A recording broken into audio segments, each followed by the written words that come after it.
GEC Modasa government engineering college મોડાસામાં તમારે admission લેવું હોય તો એમાં બે રીતે લઈ શકાય છે. 95% સીટ્સ ગુજકેટ પ્લસ બોર્ડના બેઝ પર ભરાય છે અને 5% સીટ્સ જે છે એ જેડબલઈ મેન્સના બેઝ પર ભરાય છે. તો જેડબલઈ મેન્સમાં તમારે કેટલો રેન્ક હોવો જોઈએ ઓલ ઇન્ડિયા લેવલનો, જેના કારણે તમને લોકોને જીઈસી મોડાસા મળી શકે, એની આજે આપણે વાત કરીશું.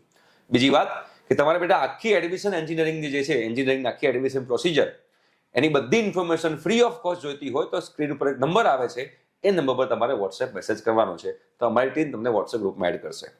જીઈસી મોડાસામાં બેટા ઓટોમોબાઈલમાં જવું હોય તો તમારો રેન્ક 11 લાખની આજુબાજુ હોવો જોઈએ. સિવિલમાં જવું હોય તો 14 લાખની આજુબાજુ રેન્ક હોવો જોઈએ. કોમ્પ્યુટરમાં જવું હોય તો 80,000 80,000ની આજુબાજુ રેન્ક હોવો જોઈએ. ઇલેક્ટ્રિકલમાં જવું હોય તો 11 લાખની આજુબાજુ રેન્ક હોવો જોઈએ. ઈસીમાં જવું હોય તો તમારો 1,77,000 મતલબ કે એપ્રોક્સિમેટલી 2 લાખની આજુબાજુ રેન્ક હોવો જોઈએ. આઈટીમાં તમારે જવું હોય તો 1,63,000ની આજુબાજુ રેન્ક હોવો જોઈએ. મિકેનિકલમાં તમારે જવું હોય તો 13.5 લાખ એટલે કે 14 લાખની આજુબાજુ રેન્ક હોય તમને જીઈસી મોડાસા મિકેનિકલ મળી શકે. અગેન આ ગવર્મેન્ટ એન્જિનિયરિંગ કોલેજ છે, તમારે આમાં એડમિશન લેવું છે જેડબલઈ મેન્સ થ્રુ કે ગુજકેટ પ્લસ બોર્ડ થ્રુ એક જ ફોર્મ ભરવાનું છે એસીપીસી, જેની પૂરેપૂરી માહિતી તમને લોકોને જાગૃત આવાજ યુટ્યુબ ચેનલ પર મળી જશે. Okay, thank you so much.